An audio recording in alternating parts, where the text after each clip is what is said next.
From 1979, Junior Achievement Bahamas has fostered entrepreneurship, work readiness, and financial literacy into the minds of young people. This year, JA Bahamas celebrates 40 years of inspiring and preparing young people to succeed in a global economy. Through hands-on learning and the belief in the boundless potential of young people, JA will continue to ignite the present for tomorrow's future. Hi, I'm Yolanda Rolle, Most Distinguished Achiever for 1984, former program manager, advisor, and former board member. And I am JA.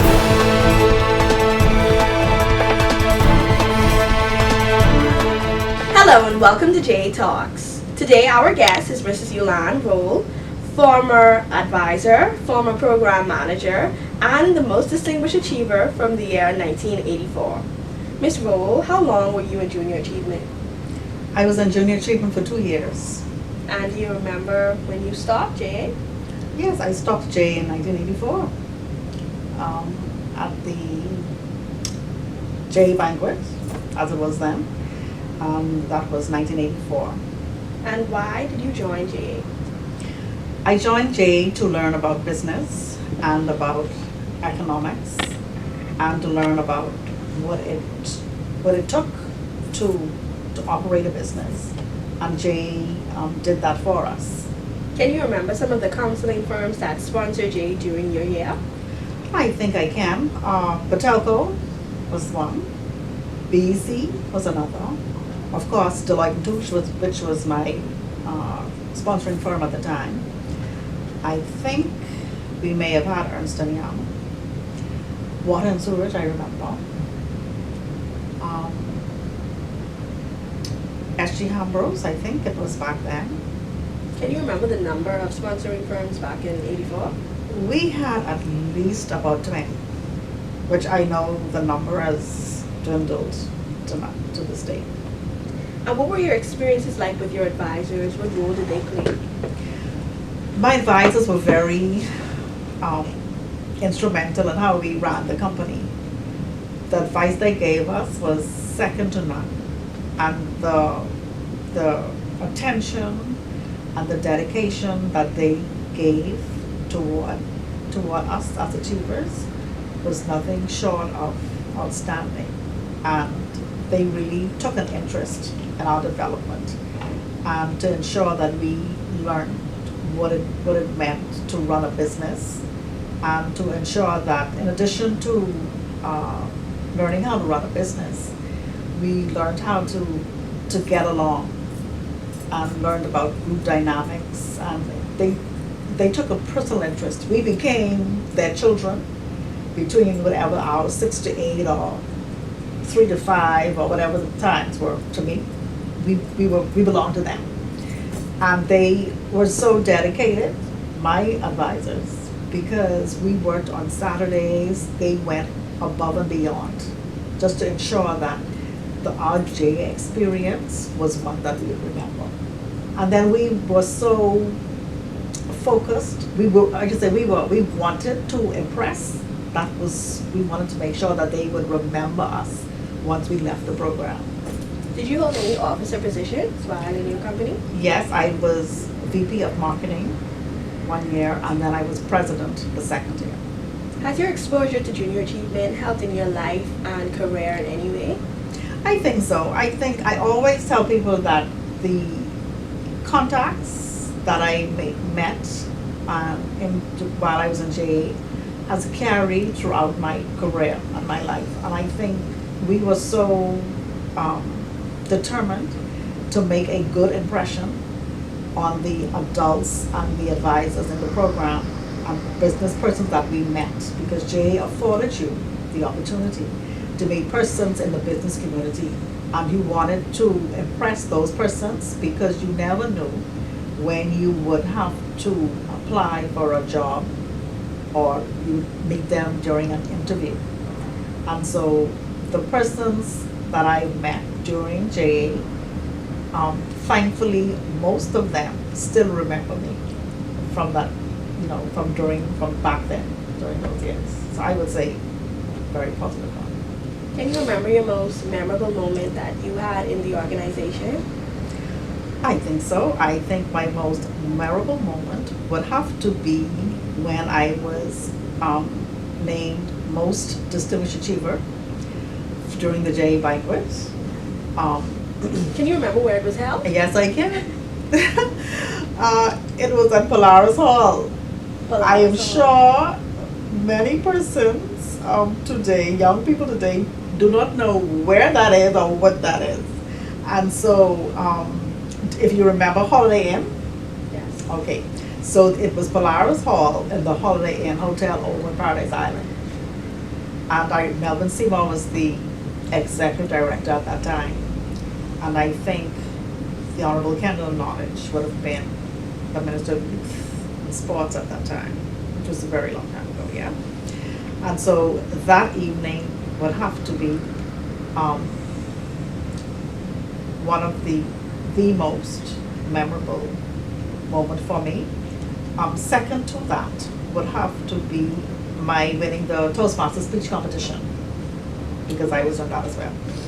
And so having won that, I would probably put that as the second most memorable. And as a former MDA, advisor, program manager, and a member of the board, what message would you like to leave with students who may consider joining JA, to advisors and volunteers who consider giving their time, and to those who may consider helping through sponsorship? So let's take them one at a time, eh? So for the student who is considering joining JA, I will tell you what I tell young people today. And that is, the Junior Achievement Program gives you an opportunity to, one, meet other students, meet your peers. Two, it allows you to learn about business, how to make a product or provide a service, what goes into doing that, how to keep administrative records because you have human resources, how to keep track of money because you sell shares and the goal is to produce or give a dividend at the end of the year, correct? Yes. And then there's the president's position, which affords you an opportunity to show or develop your leadership skills. And so there are very few programs that would allow you to do all of that. There are some that allow you to do probably maybe 2 out of the 4, or maybe 3 out of the 4, but not 4 out of the 4, not the business, learning how to run a business aspects, correct? For the advisor, I think the opportunity to impact, to make a difference in the lives of young people, because you find that you not only talk about JA, but these are students from all walks of life with different needs. And it gives you an opportunity to guide them, whether it's in their professional aspirations, educational pursuits, but it gives you that opportunity to impart what you have learned, your experiences, to them.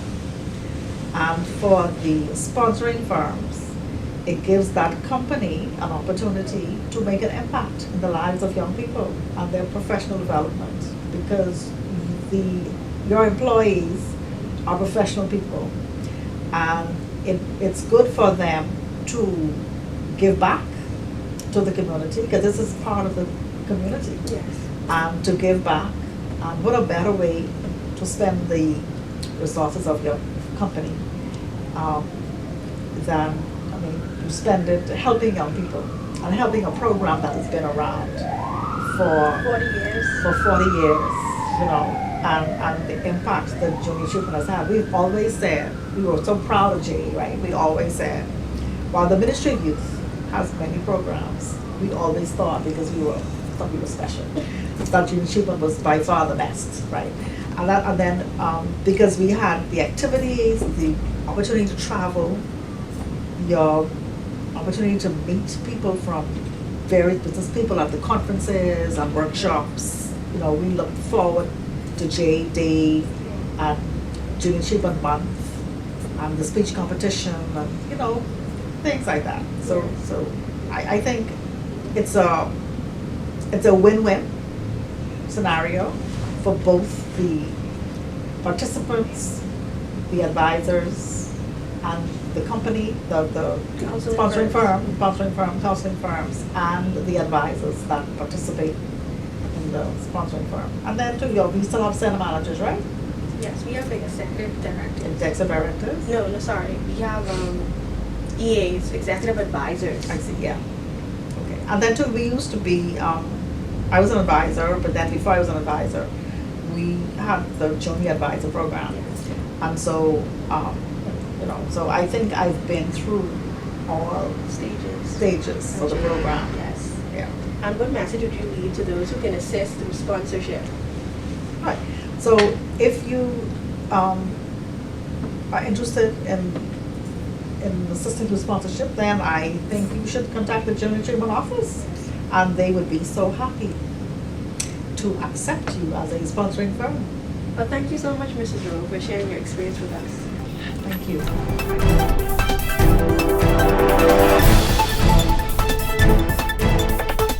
I'm Clint Watson, broadcast journalist and news director at Eyewitness News, and I am J.A. I am J.A. And I am J.A. And I am J.A. And I am J.A. And I am J.A.